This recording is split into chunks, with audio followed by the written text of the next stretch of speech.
ISKCON મંદિર ખાતે આજે જન્માષ્ટમી નિમિત્તે ભક્તોજનો પહોંચી રહ્યા છે ત્યારે પ્રસાદની વ્યવસ્થા છે તે અત્યારે કરવામાં આવી છે। આપ જે દ્રશ્યમાં જોઈ શકો છો કે કેળાનો અને પેંડાનો જે પ્રસાદ છે તે વિતરણ થઈ રહ્યું છે। આપણી સાથે અહીંયા આયોજક છે તેમની સાથે વાત કરીશું। જી બાપુ, આજે કૃષ્ણ જન્મોત્સવ અને પ્રસાદ વિતરણ થઈ રહ્યું છે। હરે કૃષ્ણ। વડોદરા વાસીઓને જન્માષ્ટમીની હાર્દિક શુભકામના।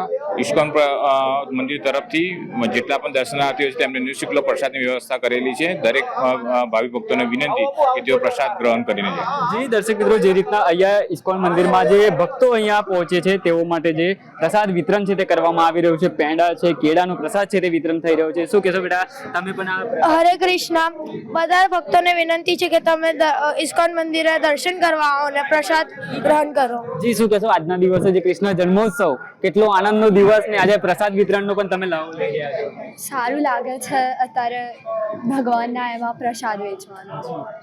અનેરો ઉત્સાહ સાથે અત્યારે જે આ તમામ ભક્તો છે તે અહીંયા ઇસ્કોન મંદિર ખાતે જે પ્રસાદી વિતરણમાં તેઓ જોડાયા છે અને ઉત્સાહભેર જે ભક્તજનોને પ્રસાદ છે તે વિતરણ કરી રહ્યા છે।